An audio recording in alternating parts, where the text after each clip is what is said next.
그러니까 중국 인민을 초기에 막지 않은 그런 대가의 그런 영광을 처절하게 만끽하고 있다. 이렇게 볼 수 있는 겁니다. 이거를 보면은 대구, TK, 경북 우리 국민들의 품위가 돋보입니다. 대부분의 우리 대구, 경북 주민들은 스스로가 자가격리하고 있고 또 타지로 이동을 자제하고 묵묵히 참고 견디고 있는데 정말 우리 대구, 경북 우리 국민들이야말로 품격 있는 대한민국 국민의 엑기스가 아닌가 생각이 됩니다. 그러나 공무원들이 좀 문제예요. 예? 대구도 문재인 앞에서 말이지 눈물을 흘린 대구 남구구청장 한번 보세요. 의료용품이 부족하다고 해서 그런 줄 알았더니 나중에 알고 보니까 예? 그 남구청장이 전달한 편지가 코로나가 아니라 뭐 미군 부대 도로하고 체육시설 활성화 뭐 이딴 거 적어 가지고 전달하면서 눈물을 흘립니까? 이거 제정신이야? 이 구청장 전부 다 누구예요? 미통당, 진달래당. 정신 차리세요. 다 자유당, 자유공화당 찍어주세요. 대구, 경북 우리 품격 있는 대한민국 대구, 경북 주민 여러분, 어떻게 그래 문재인 앞에서 눈물을 흘리고 말이지. 그러면서 의료용품 부족해서 그 편지 전달해 준 줄 알았는데 이거 까보고 나니까 말이지. 코로나 폐렴하고는 전혀 상관없는 지금 이 시국에 이 판국에 뭐 미군 부대 도로하고 체육시설 활성화 이딴 거 전달하면서 경상도 사람이 눈물을 흘립니까? 오늘날 한교안을 보는 거하고 똑같은 거예요. 어떻게 보면은 그 구청장까지 한교안이 벤치마킹을 합니까? 예?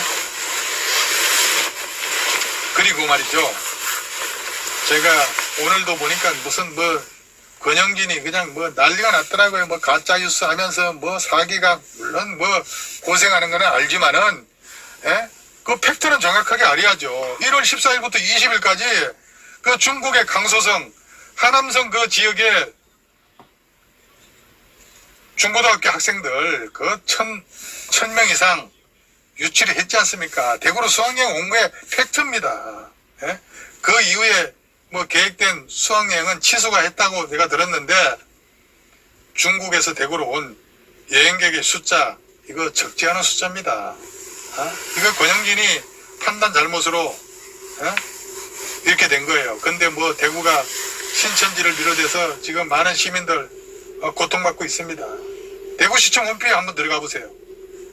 대구시청 홈페이지 거기 들어가 보니까 대구 시민들의 엄청난 그런 생생한 소리가 깃전을 때립니다. 아니 돈이 없다고 질질 짜더니 말이지. 대구 사람, 대구 공무원들 보세요. 뭐 중앙에서 코로나 재난 그런 특별고부세 뭐 25억인가를 준다고 하니까 그 돈으로 그 돈의 40%를 10억을 뚝 잘라가지고 공무원들 고생한다고 수당으로 먼저 쓴다고 그런 얘기 할 때입니까 지금? 그건 이해할 수가 없는 거죠. 고생은 고생이지만은 공무원이라고 하는 것은 국민의 생명과 재산을 보호하는 게 공무원의 의무입니다. 서구 공무원 팀장이라고 하는 놈도 지가 코로나 걸렸으면은 자가 격리 안 하고 말이지. 거지를 하더니 권영진이 시장 이거 정말 정신 상태가 저 모양이니까 밑에 있는 공무원이라고 하는 인간들도 안 봐도 뻔한 거죠. 그래서 저번에 시장이라고 하는 인간이 중앙정부에 요구한다는 게 교부세인데 교부세. 어디 사용하든지 면책권을 달라고 했다는 거 우리 시청자 여러분들 기억나주시오. 권영진이가 교부세 달라고 하면서 그 면책권 달라고 해가지고 이거 난리가 났던 거 아니겠어요? 사과하고 말이지. 이게 뭐예요? 공무원들 말이지 지들 수당 먼저 챙기려고 교부세 달라고 합니까? 면책권 달라고 하고. 그러니까 지금 우리 선량한 대구 시민들은 코로나 지금 예방하려고 온갖 노력을 하고 있고, 그럼에도 불구하고 이 인간들은 말이지 돈이나 챙기려고 하고 있고, 대구 공무원들 이와 관련된 그 주변에 있는 공무원들은 반성 좀 하세요. 물론 고생하는 분들도 있겠지만 말이죠. 자, 어쨌든 지금 이 코로나 사태로 인해서 4.15 총선 결과에 따라서 엄청난 사법적 태풍과 토네이도가 올 것이라고 저는 봅니다. 이것은 우리 국민들의 손가락 혁명에 달려있다, 그렇게 봅니다. 그러면서 우리도 이제 이웃국가 국민들에 대한 그런 입국을 제한할 필요가 있다고도 봅니다. 이웃국가라고 하는 나라들은 국경이 없기 때문에 이탈리아만 나가서는 쉬료가 없어요. 이탈리아에서 시작한 코로나 바이러스가 유럽 전체로 번지는 거 시간 문제입니다. 이탈리아 상황 보면 왜 중국인 입국을 금지시켜야 했는지 금방 알 겁니다. 우리나라 신천지는 둘째 문제예요. 좌우간 중국인들하고 빌붙여가지고 지내는 나라치고 동서양을 막론하고 개고생들 지금 하고 있는 거예요. 우리 대한민국처럼 인구 밀집도가 높은 나라는 전 국민의 절반 수준이 걸릴 수 있다는 그런 시뮬레이션 결과가 있어요. 시뮬레이션 결과가 있습니다. 중국 빨다가 망해가는 나라, 한국, 이태리, 이 두 나라는 반도국가끼리 통하는 듯 대한민국은 8,000명 이상이 되고 이탈리아는 10,000명이 훌쩍 넘고 민족적 기질도 비슷합니다. 성향이 비슷해요. 다혈질에다가 돈 좋아하고 권력자한테 아부하는 기질이 비슷하다는 거예요. 이란, 그리고 아닌 척하고 있는 일본을 한번 지켜보기 바랍니다. 애초에 중국이 방역을 잘했다면은 이 팬데믹의 가능성은 없을 겁니다. 애초에 청와대가 방역을 잘했다면은 대구의 신천지 교회 같은 참혹한 사건은 없었을 겁니다. 전염병에는 지나치다 할 정도로 감염원 차단 말고는 대책이 없는 거예요. 선제적으로 중국인하고 한국인의 입국을 막은 그런 나라들의 감염률이 그걸 증명하고 있지 않습니까? 이 와중에 친구라고 여겼던 사람들이 위안부하고 세월호 그리고 태극기 훼손까지 해대며 한국인을 조롱하고 있다는 사실을 기억해야 합니다. 어느 나라겠습니까? 베트남이에요. 언제든 뒤통수를 칠 수 있는 그런 베트남의 간강하고 투자, 이거 베트남 놈들 고려해봐야 합니다. 예? 아니 그 박항성과 누가 가가지고 그냥 그 난리치면서 우상화 시키고 하더니 삼성전자가 베트남에 가서 지금 베트남 GDP에 얼마를 투자를 하고 있습니까? 그런데 이놈의 새끼들이 대한민국에 갔다가 태극기까지 훼손하면서 한국 사람들 조롱하고, 이게 말이 됩니까? 앞으로 우리 시청 여러분들 베트남 관광 투자 이거 고려해봐야 됩니다. 이놈들도 다 사회주의 국가잖아요. 빨갱이들이 다 본질이 있는 거예요. 그동안 딱 숨죽이고 있다가 지들 키워주고 먹고 살만하니까 뒤통수 치는 거예요. 중국도 그랬던 거지 않습니까? 우리가 이거 중국의 산동성 청도라든가 이런 쪽에 투자를 얼마나 많이 했습니까? 그러니까 말이지 막 노조 결성하고 막 인건비 올려달라고 하고, 그러니까 놀래서 전부 다 보따리 싸가지고 베트남으로 갔더니 처음에는 그냥 다 받아주고 세금 면제해주고 저 하더니 코리아 최고라고 하더니 이제 와가지고 뒤통수 쳐. 베트남 관광 투자 절대 고려해봐야 됩니다. 어디까지나 가설이지만은 이 중국에서 코로나 바이러스를 발원하는 생화학 무기를 개발한다 치자 이겁니다. 그렇다면 어느 나라든 생화학 무기에 백신을 먼저 만들고 무기를 개발하는 게 원칙입니다. 왜냐? 백신이 없으면은 만든 놈도 죽으니까 그래서 코로나 바이러스를 만들었다고 하면은 백신과 치료약이 이미 존재한다고 볼 수가 있습니다. 전 세계에 1,000만 명 이상 감염되면은 아마 백신과 치료제 팔지도 모를 일이에요. 지난해 미국 때문에 이런 돈 회수하려면은 아마도 백신 팔아서 복구하려는 그런 중국 공산당 시진핑의 악랄한 생각이 아닐까라면 진실 같은 가설일까요?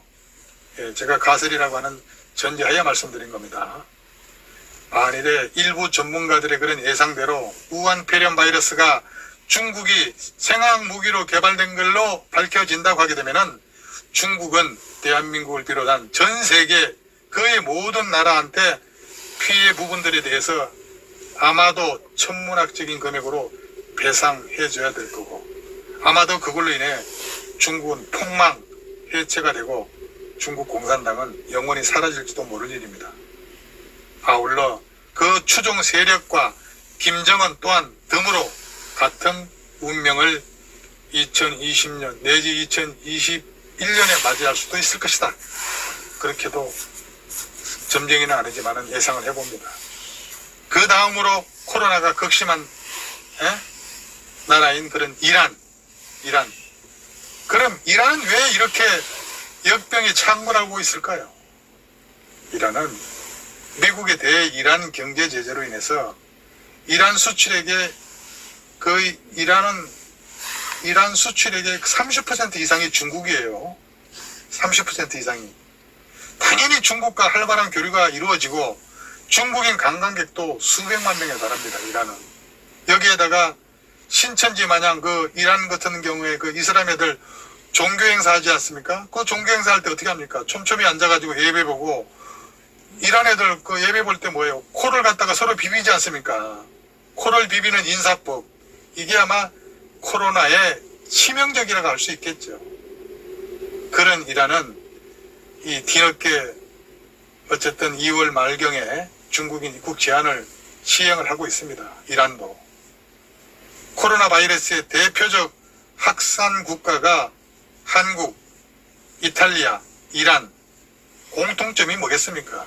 그 공통점은 조기에 중국인 입국을 차단하지 않았다는 거예요. 이게 공통점이에요. 그리고 코로나 피해 최다국의 공통점을 한번 찾아보세요. 최초 발생국 중국을 제하면은 대표적인 친중 그런 노선 국가들이 피해를 봤다는 거는, 이거는 시사하는 바가 적지 않다는 겁니다. 그러니까 차이나 머니에 흔들린 그런 유럽에서 대표적인 친중 국가가 이탈리아입니다. 미국의 이란 경제 제재로 어쩔 수 없이 중동의 중국 교두부 역할을 해준 이란, 어려울 때 친구가 진짜 친구라며 동아시아에서 친중 국가로 변모를 꾀하는 대한민국. 언제부터 중국이 대한민국의 우방국이었습니까? 요동반도에 한반도를 겨누고 있는 미사일 숫자가 얼마나 되는지 알고 계십니까? 한국, 이탈리아, 이란 3개국 모두 이런 이유로 중국에 대한 출입 봉쇄 실패가 코로나 최대 발생국의 오염을 가지게 된 거라고 할 수가 있습니다. 언뜻 건묵자흑이라는 그런 한자성어가 생각나네요. 건묵자흑. 건묵자흑이라고 하는 뜻이 뭐죠? 먹을 가까이 하다 보면은 자신도 모르게 금어진다는 뜻이 건묵자흑입니다. 그러니까 사람도 주위 환경에 따라 변할 수 있다는 것을 비유한 말이 건묵자흑입니다. 훌륭한 스승을 만나면은 스승의 행실을 보고 배움으로써 자연스럽게 스승을 닮게 된다는 것이 건묵자흑입니다. 오늘 방송의 팩트는 건묵자흑으로 하겠습니다.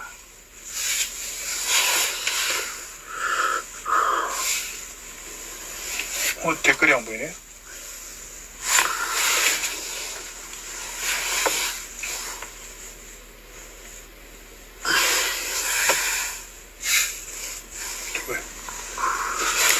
식사하러 갑시다. 끝났어요? 아니요. 지금, 예. 아니, 그 시간. 방송을 계속 했더니 배가 고프네요. 배고파. 예, 배고픈데, 약간 가만히 있는 나도 배고파. 예. 아유, 저 많이들 들어오셨네요. 뭐 제가, 찬란한 노조님, 선대영님, 예, 기쁜 날이 오면, 떡군TV, 예, 김영일님, 김미연님, 감사합니다. 조금님, 진리가 너희를 자유케 하리라님, 애국희수TV님, 애국희수TV 많이들 시청 좀 해주시기 바랍니다. 최영기님, 감사합니다. 타타타님, 조금님, 배명호님, 홍고래사장님, 미국에서는 마스크를 쓰는 사람이 없다고 합니까? 예, 언젠가 쓰겠죠. 찬란한 태양님, 진술한 대구TV님, 진술한 대구TV도 시청을 좀 많이 해주시기 바랍니다. 하느님, 타타타님, 홍고래사장님, 예, 김용찬님, 예, 제가 사실 이렇게 차에서 방송하는 것도 참 재밌네요. 예, 오늘 이 건성동에 대해서도 제가 이렇게 얘기 좀 하고 싶었고, 그리고 한선교하고 안철수에 대해서도 한번 좀 얘기를 하고 싶고, 예, 그 다음에 우한 코로나 이 역병, 후유증에 대해서도 한번 이거 얘기하고 싶었고, 또 원포인트 이 개헌에 동의했던 인물들, 이거 좀 하나씩 그냥 까발렸으면 하는 생각이었고, 예, 그 다음에 뭐 그런 내용들, 이 한교안은 대체 누구인가, 뭐 이런 내용들, 그 다음에 요새 마스크 사기 어렵다고 그러는데 마스크의 전모도 한번 좀 밝혀주고 싶었고, 그런데 지금 자리가 이렇게 불편해서 차에서 이렇게 방송을 처음으로 이렇게 하다 보니까 말이 자꾸 꼬이고 그러네요. 여러분들 그래도 저녁 식사도 안 하시고 늦게까지 이렇게 시청을 해주셔서 고맙습니다. 그리고 저도 돌아다니다 보니까 점심도 먹지 못했습니다. 그러니까 점심 겸 저녁 겸 이렇게 식사를 하고, 예, 또 저녁 방송을 해야 되겠죠.